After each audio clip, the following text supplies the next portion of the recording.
daily soccer podcast with the Global Sports Podcast Network. Hello and welcome to the Daily Newcastle. My name is Iain Mackay. I'm here solo tonight, unfortunately. Best laid plans of mice and men, etc. mean that I'm here on my own to preview tomorrow's Carabao Cup game at home to Tottenham. Now, Newcastle are looking for their third home win in the last 8 days, which is getting back to the sort of Eddie Howe runs that we all hope and pray we can get into sooner rather than later. And it's the Carabao Cup match. The prize, a place in the quarterfinals, a place where we've been for each of the last 3 seasons, and of course, which we've got through to the final from in 2 of those last 3 seasons. Winners, we're defending our title. So I'm expecting a massive, massive crowd, lots and lots of atmosphere under the lights tomorrow night, and I have tickets, so I will be there. Oh, I can't wait. I'm certainly hoping that it's going to be more of a Benfica type performance than the performance against Fulham on Saturday, which, importantly, we did step it up in the last 20 minutes after the substitutions and came off with a win there. But it wasn't very inspiring for the first hour. We started great and then just had about 45 minutes off either side of half-time, and Fulham equalised and could have taken the lead. But, hey, forget that. That game's done. We got the points. That was never going to be a big atmospheric game, I don't think, whereas this one should be against Tottenham. Now, injury updates from Eddie Howe in today's press conference. Not really any update. I mean, there was. Botman obviously went off against Fulham with a bad knock to the head, failing to defend the goal from Lukic. But apparently that is just a nasty cut, which got stapled together, very graphic, and no concussion. So available, if selected, to play tomorrow night. We've got an update on the walking wounded that we have, all of which seem fairly positive. Lewis Hall is fairly close, and tomorrow, will just be a little bit too soon for him. But I think we might see him on the bench at West Ham on Sunday, which would be fabulous. The sooner he can get back in the first team, the better, because we need to move Dan Burn away from left back. He's a great player, we love him, and he puts everything into it, but he ain't a left back. And different games we've seen him completely exposed. We definitely miss the marauding runs forward of Lewis Hall, or indeed Tino Livramento, who is also coming back from injury and is on target, I think, to finish his recovery over the international break coming up. He's targeting the Manchester City game at home, which would be quite a nice one to have extra reinforcements in there as well. Jan Wisser, our centre-forward, who hasn't trained with the team yet. That might not be true now, because he might already be training. He's on the grass, and I think he is training because he's sort of kind of in a halfway house. They were hoping to get him back for this West Ham game coming up. That's probably a little bit too soon. Probably Athletic Bilbao, or possibly Brentford away, and it would be quite fitting if he made his debut away at Brentford, because that obviously is where he came from. So good news in terms of the longer term injuries. They all seem to be approaching. And Botman had a sore head, but he's a quick healer, which I think gives Eddie at least the same number of people to choose from. We'll have a go in part 2 at picking the team to start against Tottenham. Tottenham. Not the same Tottenham that lost 22 times in the Premier League last year under Ange Postecoglou. They made a change in the summer. Thomas Frank, formerly of Brentford, was appointed manager. And it looks like he is far more pragmatic, if that's the right word, than Postecoglou was. Tottenham seemed to be a very methodical side, quite tight at the back, both Damso, who's come in for the injured Romero, and Van de Ven looking pretty secure, looking quite threatening at the other end as well. They have the best away record in the Premier League. They have won 4 times and drawn in their 5 away games in the Premier League. And of course, Thomas Frank, though, is new, but not new to Eddie. And Thomas Frank, when he's brought Brentford to Newcastle, doesn't have a fantastic record there. I do remember a 3-3 draw. Was that in Eddie's first ever game? So since then, I don't think Brentford have avoided defeat. We certainly beat them in the Carabao Cup last year when Thomas Frank brought Brentford up, beat them 3-1. That was a good performance. So I don't think we should be too worried about Thomas Frank out tacticking Eddie Howe. But he has obviously got a much stronger and deeper squad at Tottenham to choose from when it comes to picking a team to play at St James's Park. Some of them may be a little bit shell-shocked because they might have appeared in those 4-0 defeat and the 6-1 defeat in the last few years. So injury-wise, Tottenham still missing Dominic Solanke and Christian Romero at centre-half. Damso, as I said, has been a fantastic substitute. Andrew Dogie at full-back. But they've got some great backups. Jed Spencer's made it into England, having played backup for Udogie, I think. And Pedro Porro on the other side always seems to put in a good performance at St James's Park, although quite prone to some awful back passes. Hopefully we can have a few more of those, please, Pedro. Now, they made quite a few signings in the summer, so it's not going to be the same team, the same members as they had last year. Kudus from West Ham, I think, was a fantastic buy. He's very good. And he's hit the ground running. He seems very good there, but he needs more help. I think with Solanke out, he's got a lot of responsibility on him.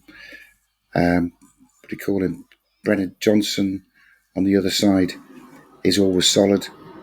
They've got Xavi Simons, who came in, who has flattered to deceive a little bit, I think. He needs to adjust a bit more, but there's obviously quality there, although we've not seen it for the whole of a game before.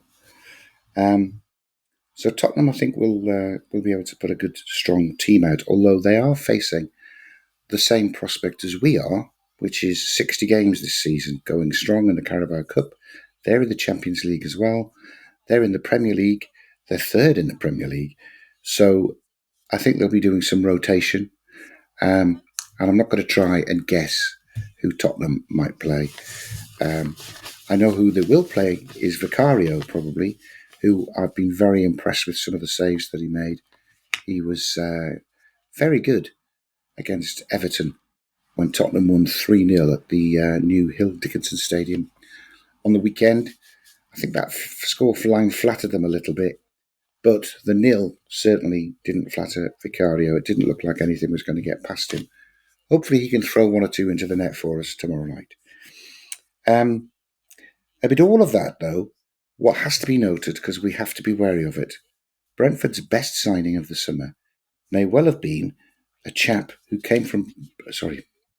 Tottenham's best signing of the summer may well have been a chap who they signed from Brentford, along with Thomas Frank, called Andreas Georgeson, who is the set-piece coach.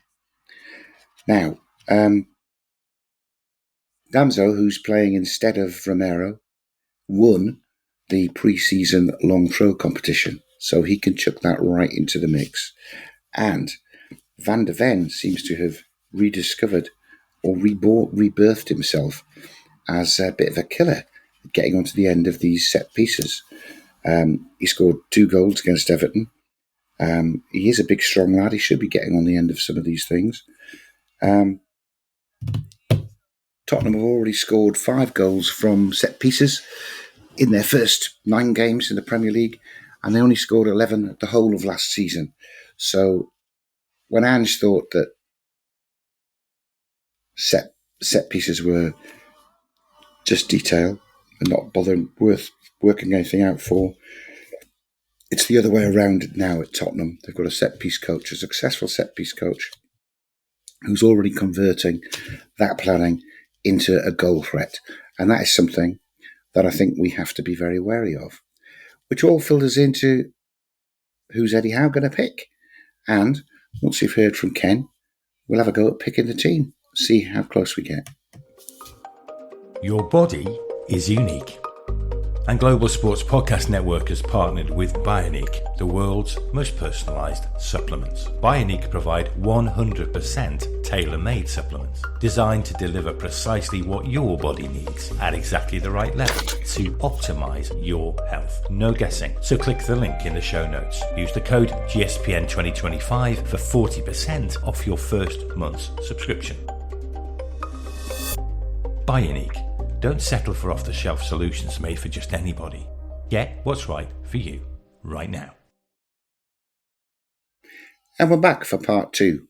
And this is going to turn into a very regular little game that we're going to play, I think. With 60 games plus maybe to play this year, if we can keep going deep into the cup competitions. It's important, very important, that we do enough rotation to avoid injury and to be as fresh as possible when we're playing these games. Now, I think Newcastle looked a little bit tired against Fulham. They looked a little bit tired when they went down and played at Brighton as well. Although, strangely, whereas they normally start very, very fast and tail off, they appear to be getting stronger as the match wears on in recent weeks. Can't explain that. But I do think that there will be some rotation. We did see the rather unfortunate Fabian Schär come on and play for the last half an hour against Fulham. I'm saying unfortunate because he lost his place in the team without playing badly. His last game was against Wolves, and I thought he did really well against that Man Mountain that they had playing up front. But he got subbed off with concussion. Chow took his place. Chow hasn't really put a foot wrong. So we did see Schär come back in. He still looked in great form. One or two of his trademark diagonals against Fulham. And, you know, he was the revamped Newcastle lineup that really stepped up in the last 20 minutes to actually win that game. Could have petered out to a 1-1 draw. Could have been like last year, which I sat through when Fulham scored the winner in the 80th minute and we lost at home. That couldn't have happened again. No sign of Lewis Hall, of course, so I think we'll have Dan Burn still playing left back.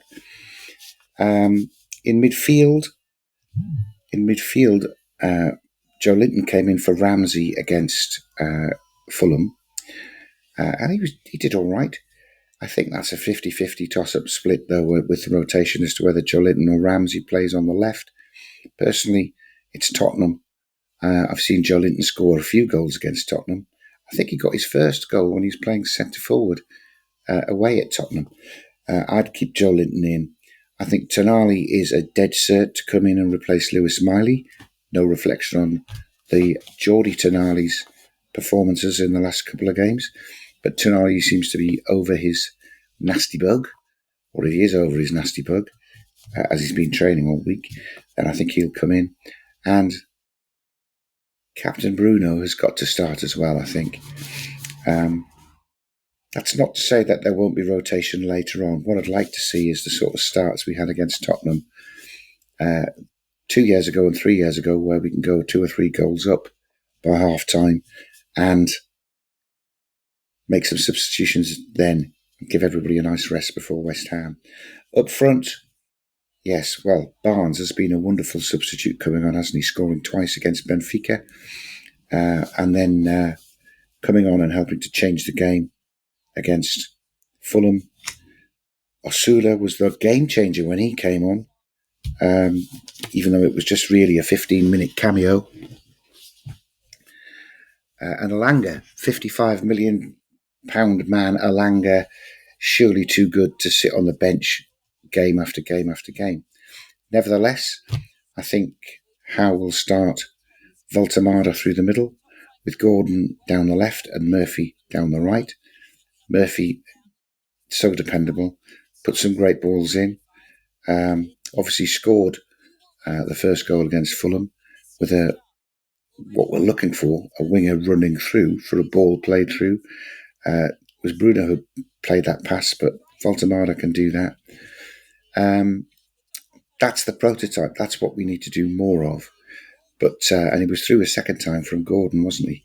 When he should an easier chance than the one he scored, but he managed to pick out Leno's big feet and have it saved.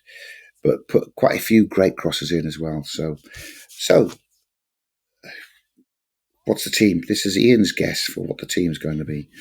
I think this is a match which happened against Bradford in the last round, where Ramsdale comes in and has a game, gives Nick Pope a night off. I think Trips is the best right-back choice we've got. He can't play game after game after game after game, though, so potentially Emil Kraft might come in at right-back. I don't think he will, because I know Eddie doesn't like changing everything up. My guess is that Botman, with his sore head, will sit this one out, and Shah will start with Malik Chow. Malik Chow playing on the left-hand side, because that's where he switched to when Shah came on against Fulham. Dan Burn at left-back. Tonali in the number 6 role, with Gamarish on the right and Joe Linton on the left, pushing forward. Voltemada through the middle. Gordon and Murphy in their usual places. So I make that Ramsdale, Shah and Tonali coming in to the team that beat Fulham. I've already listed coming on off the bench. Miley for Tonali, Barnes for Gordon, Asula for Voltemada, Elanga for Murphy and Kraft for Trippier, or Trippier for Kraft, whichever way that is. Probably at 60 minutes and then 75 minutes, depending on what the score is. And what a strong bench it is, thank goodness for that. The last time we were in the Champions League, around about this time, people started dropping like flies. Dan Burn hurt his back. Jacob Murphy dislocated his shoulder. People were out for months, and we really, really struggled going through December and January. So far, we look like we've got players coming back for those dates rather than dropping out, and that's to be congratulated. The new, I've forgotten what his name is now, the new fitness guy, is it Bunce? Is to be congratulated if it is his monitoring that is helping us to avoid injuries. So that's my team. They don't care how Tottenham line up. Hopefully they'll give Vicario the night off, because I think he looks really good. And they'll put, I don't know who their sub-goalkeeper is, but whoever he is, he can't be as good as Vicario has been playing. So I'm going to pause there. Switch across here and read you the Zencastr. Here at the Global Sports Podcast Network, we spent a lot of time selecting our delivery platform. Zencastr came out the clear winner. With 4K video recording from your phone and AI editing that automatically removes all those ums and ahs, it's super easy to start a podcast that sounds great and is delivered efficiently. If you're ready to tell your story, check out the link in the show description to learn more about Zencastr. Thank you, Iain. Oh, you're very welcome, Iain. Part 3. Excuse me. So,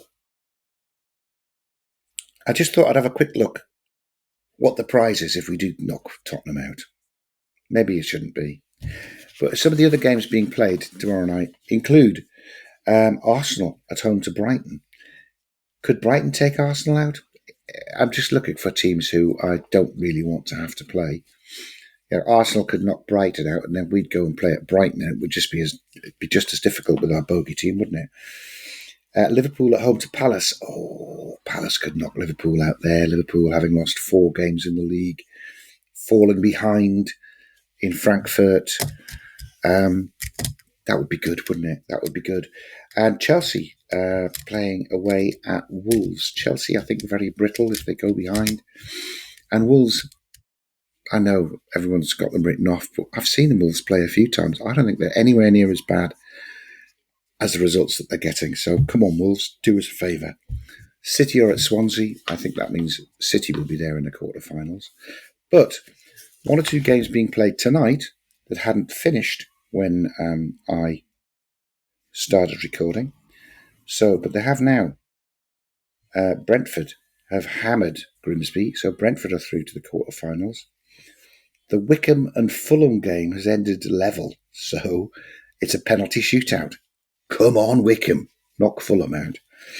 And in the last game, the Welsh derby, Wrexham are losing at home to Cardiff, but there's still 6 minutes to go. To be honest, either of the winners, if either team win on that would be somebody I'd be happy to get in the quarterfinal. And I say that as a young man having seen Wrexham knock Newcastle out of the FA Cup 4-0. That was awful. Anyway, last year against Tottenham, we won twice. We won 2-1 twice.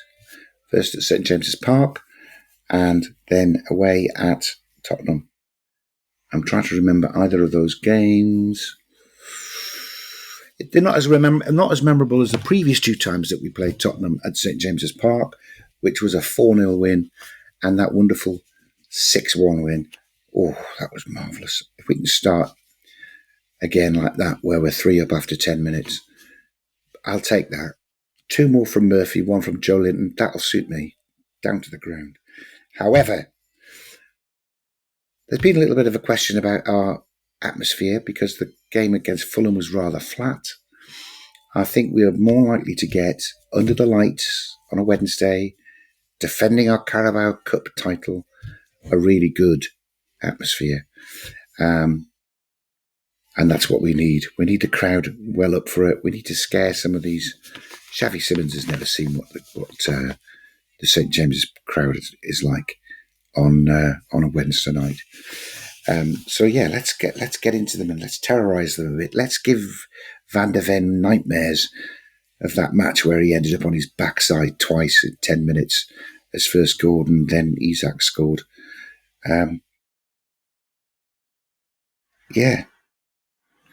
So we want a Benfica performance.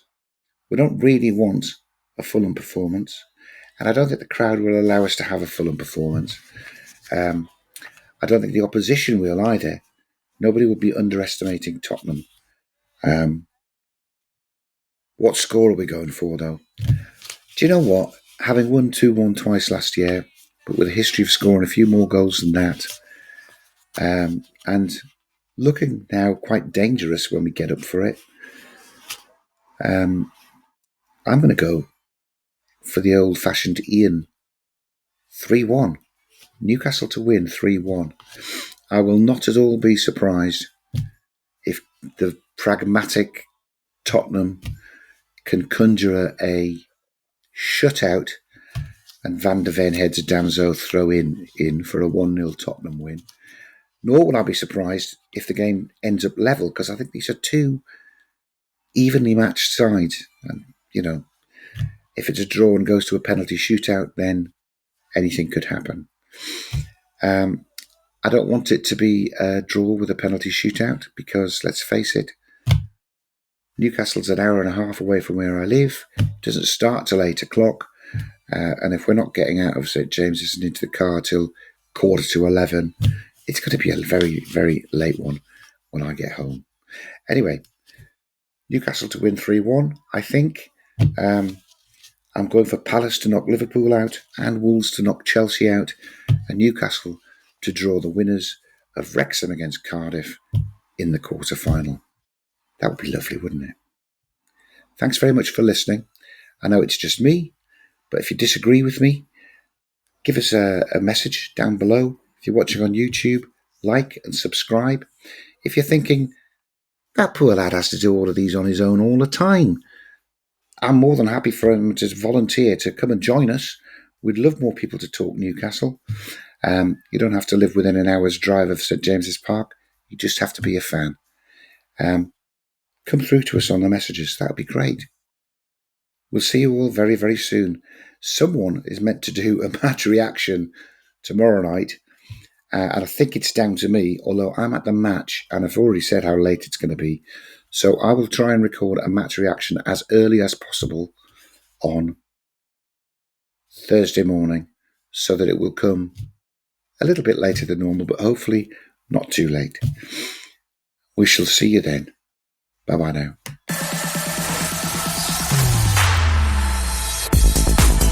Your daily soccer podcast with the Global Sports Podcast Network.